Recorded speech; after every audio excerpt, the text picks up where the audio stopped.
चलाएर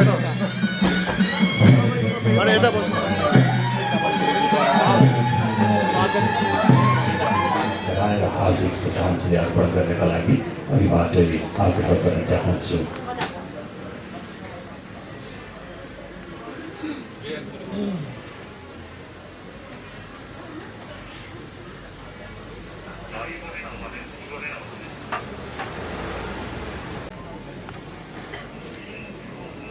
यो घडी सिक्किम सरकारका सम्माननीय मुख्यमन्त्री महोदय भीमराव अम्बेडकरजीको प्रतिमामा पुष्पाञ्जली अर्पण गरेर हार्दिक श्रद्धाञ्जली अर्पण गर्नुभएको छ। यसरी नै सिक्किम विधानसभाका अध्यक्ष एमएन शेर्पा सर,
उपाध्यक्ष, मंत्रिमंडल के सभी सदस्य, अधिकारीगण, उपस्थित माताओं, बहनों, युवा साथियों,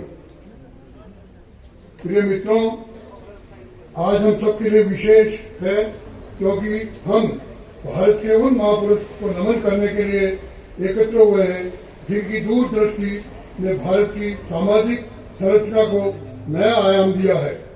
बाबा साहब डॉक्टर भीमराव अम्बेडकर का न केवल संविधान निर्माण में प्रमुख योगदान था, बल्कि उन्होंने समाज के वंचित वर्गों में समानता, समता और सम्मान स्थापित करने हेतु अपना पूरा जीवन समर्पित कर दिया था।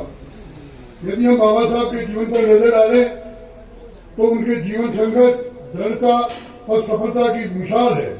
बचपन में समाज की परंपरागत कुरीतियों ने उनकी राह में बाधाएं खड़ी की, लेकिन उन्होंने इन चुनौतियों का केवल सामने ही नहीं किया बल्कि उन्हें परास्त भी किया। उनके विद्यार्थी जीवन की कठिनाइयां, आर्थिक संघर्षों और सामाजिक विरोध के बावजूद उनकी अदम्य इच्छा शक्ति ने उनकी कठिनाइयों को पार करने में मदद की। अपने उद्देश्य के प्रति लगन ने उन्हें कभी हारने नहीं दिया। डॉक्टर अम्बेडकर का जीवन ये दर्शाता है कि कैसे संघर्षों से भागने की बजाय उनसे लड़कर उन्हें अवसर में बदलना चाहिए। बाबा साहब डॉक्टर भीमराव अम्बेडकर का व्यक्तित्व बहुआयामी था। उन्हें एक महान न्यायविद, राजनीतिज्ञ, दार्शनिक, समाजसेवी, इतिहासकार और अर्थशास्त्री के रूप में जाना जाता है। वे एक ऐसे सपूत थे जिनके विचारों और कार्यों ने भारतीय समाज को न्याय और समानता की राह पर अग्रसर किया। प्रिय मित्रों, बाबा साहब अम्बेडकर के नेतृत्व में भारत का संविधान ऐसा दस्तावेज बना जिसमें समानता, स्वतंत्रता और बंधुत्व के मूलभूत सिद्धांतों को अपनाया। वह संविधान जो जाति, धर्म, लिंग और आर्थिक स्थिति से परे हर नागरिक को अधिकार प्रदान करता है। बाबा साहब ने अनेक ऐसे प्रावधान जोड़े जिन्होंने हमारे समाज की दिशा और दशा दोनों को बदलने में प्रमुख भूमिका निभाई। बाबा साहब ने जातिगत भेदभाव और दलित वर्गों के प्रति समाज में फैली विषमता के खिलाफ आवाज उठाई। ये प्रावधान उनके सामाजिक न्याय के दृष्टिकोण का प्रतीक है। उन्होंने समवेशी विकास प्रणाली की स्थापना की ताकि पिछड़े वर्गों को शैक्षिक और व्यवसायिक क्षेत्र में समान अवसर प्राप्त हो सके। उन्होंने हर व्यक्ति को मतदान का अधिकार और आर्थिक रूप से वंचित समुदायों को मुख्य धारा में शामिल करने का दृष्टिकोण संविधान में शामिल किया। बाबा साहब ने महिलाओं की सामाजिक स्थिति को सुधारने, उन्हें हर क्षेत्र में समानता प्रदान करने की पहल की। बाबा साहब का योगदान केवल कानूनी स्तर तक सीमित नहीं है, बल्कि उन्होंने भारत के सामाजिक ढांचे को मूल रूप से बदलने का प्रयास किया। उनकी विचारधारा संविधान के प्रावधान आधुनिक भारत के निर्माण में मील का पत्थर है। उन्हें उनके नेतृत्व पर हर पहलू सामाजिक न्याय, समावेशिता और समानता को बढ़ावा देता है। बाबा साहब की संकल्पना जो भारत है, उसे आज बहुत हद तक लोगों के जीवन में परिवर्तन और खुशहाली आई है। माननीय प्रधानमंत्री श्री नरेंद्र मोदी जी के नेतृत्व में अनुसूचित जातियों के और उत्थान और सशक्तिकरण के लिए कई योजनाएं जिसका शिलान्यास आज हमने किया है और नीतियां लागू की है। उनके नेतृत्व में सरकार ने सामाजिक न्याय और समावेशिता को बढ़ावा देने के लिए विशेष प्रयास किए।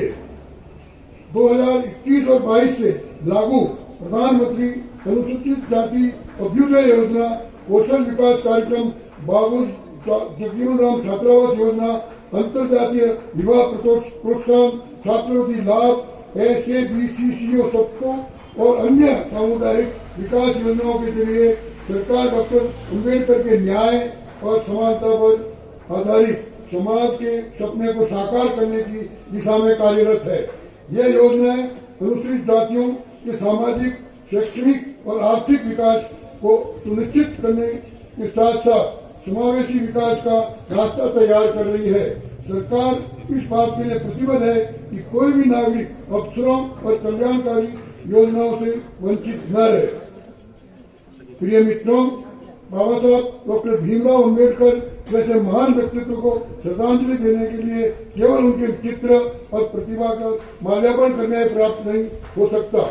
उनके जीवन की शिक्षाओं, संघर्षों और उपलब्धियों को समझना और साझा करना ही उनको सच्ची श्रद्धांजलि होगी। आज उनकी जयंती पर उनका केवल सम्मान ही नहीं, बल्कि उनका ज्ञान और विचार नई पीढ़ी तक पहुंचाने का हमारा दायित्व बनता है। आज के युग को उनके संघर्षों को जानने और उनको सीखने का अवसर देना वास्तव में उनके विचारों को सजीव रखने का तरीका है। उनकी जीवन यात्रा हमें सिखाती है कि कैसे कठिनाइयों के बावजूद शिक्षा, दृढ़ता और सेवा के समाज को बदला जा सकता है। ये अवसर है कि हम उनके विचारों को अपने जीवन में अपनाएं और समाज में समरसता स्थापित करें। हमारा राज्य सिक्किम भेदभाव रहित समाज के निर्माण में अग्रणी रहा है और ये अन्य राज्यों का नेतृत्व करने में सक्षम है, ऐसा मेरा मानना है। आज हम अपने राज्य सिक्किम के 50वें वर्ष के ऐतिहासिक सफर का जश्न मना रहे हैं। ये हमारे लिए एक गर्व है, आत्ममंथन का अवसर है। ये समय न केवल हमारे विकास और उपलब्धियों का उत्सव मनाने का है, बल्कि उन मूल्यों और सिद्धांतों को सुदृढ़ करने का भी है जिन पर हमारा राज्य खड़ा है। सिक्किम के सामाजिक क्षमता और समरसता का ऐसा समाज निर्मित किया है जो प्रशंसा का पात्र है। एक ऐसा राज्य जहाँ हर व्यक्ति को अवसर मिले, उनके सपने सच हो और समाज में सकारात्मक बदलाव लाया जाए। हमारे राज्य का सुनहरो, समृद्ध और समर्थ सिक्किम का विज्ञान एक समावेशी, सशक्त और आत्मनिर्भर भारत के निर्माण में योगदान प्रदान कर रहा है और विकसित भारत की परिकल्पना को आगे बढ़ाने का अद्भुत अवसर है। इस सफलता के लिए सारे सिक्किमवासी बधाई के पात्र है और मैं आशा करता हूं कि ये सामाजिक समरसता और भाईचारा भविष्य में भी हम कायम रखेंगे। आइए आज इस अवसर पर हम सब मिलकर प्रण लें कि सिक्किम समानता, विकास और सशक्तिकरण का प्रतीक बन सके। बाबा साहब अम्बेडकर के जीवन का आदर्श हमारे साथ आने वाली पीढ़ी के लिए भी प्रेरणा का सूत्र बने। इन्हीं शब्दों के साथ मैं अपने विचारों को विराम देता हूं। आप सभी को बहुत बहुत धन्यवाद। जय भारत, जय सिक्किम।